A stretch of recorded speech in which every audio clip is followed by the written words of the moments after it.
We got breaking news here out of HQ in the college football world where former LSU quarterback Max Johnson is transferring to Texas A&M. Johnson spent 2 seasons in Baton Rouge and took over as a starter when Miles Brennan got hurt. He'll join his brother Jake in College Station. Now, Jake is a 4-star prospect and the top tight end in the class of 2022. Jake actually signed with the Aggies on Wednesday as part of their top-ranked recruiting class. And as you see it, they're turning in the purple and gold for some Aggie swag, saying on Twitter, thankful, let's go Aggie football. Max Johnson, check it in there. Let's check in with our Barrett Sallee on the breaking news and your reaction, Barrett. Max Johnson now joining his brother Jake there at Texas A&M. Not surprising at all. We've heard for a very long time that Max Johnson and his brother Jake were a package deal and that the trip to Texas A&M was the one that both of them wanted to make. So this is not surprising at all. I know Texas A&M has a crowded quarterback room. It's less crowded now than it was at the end of the regular season, but Max Johnson feels like he can win that job. So this is not surprising in the least bit. I think everybody knew that wherever Jake goes, Max is going to follow. And right now it's made things a lot more interesting in College Station. When you look at Jimbo Fisher and when it comes to those QBs and Max Johnson in the SEC last year, he ranked 3rd in passing touchdowns, top 5 in passing yards and completions. What does he bring to the Aggies when you talk about that QB position, something that Jimbo's been looking for quite some time?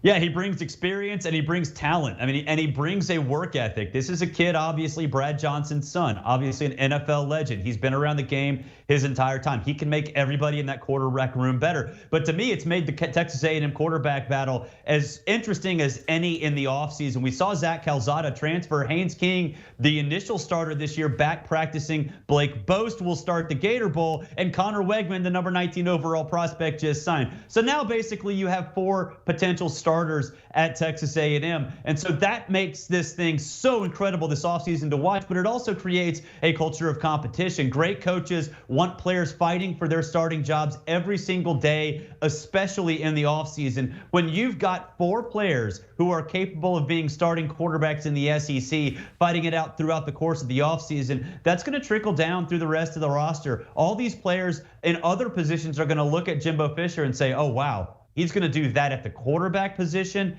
I got to work my tail off in order to keep my starting job. So it's a huge deal, not just for the quarterback position at Texas A&M, but for the entire roster in College Station. You mentioned that Connor Wegman, of course, coming in, the 5-star prospect at QB. Is this a stopgap where with Max Johnson and maybe getting to Connor at some point? How will this play out there, as you mentioned a little bit?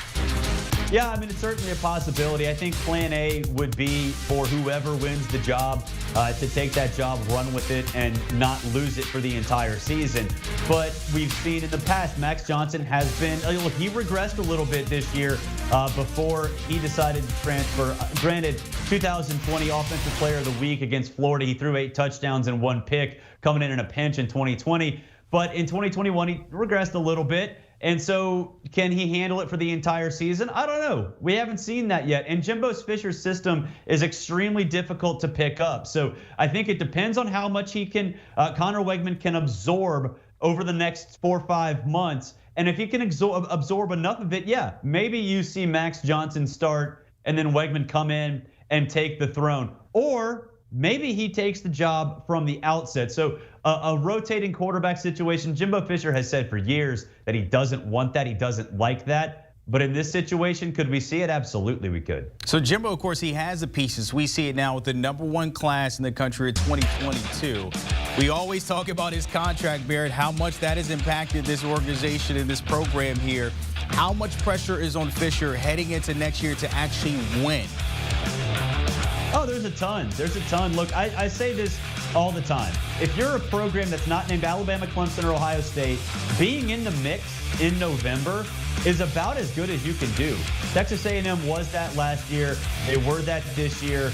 They faded down the stretch. But Jimbo Fisher has slowly but surely built the talent level at that program to compete at the highest level in the SEC. We see that now. Bud Elliott, our colleague over at 24/7 Sports, has the blue chip ratio where it shows the amount of 4- and 5-star players and what that translates in terms of possibility of winning a national championship. And Texas A&M not only is in that blue chip ratio now, they're at or near the top almost every single year. So Jimbo's got that program to a point where it should be competing for national championships. It should be competing for SEC West championships, and it's on the brink of that. So yeah, there's pressure on Jimbo Fisher, but it's not like it's easy to just ascend above Nick Saban. Like, that's not easy to do. Nobody has done that yet on a consistent basis. So Texas A&M's right on the brink. They beat Alabama this year. They were in the mix for the college football playoff going into Selection Sunday last year. So yeah, there's pressure, but look, he's doing exactly what he was hired to do.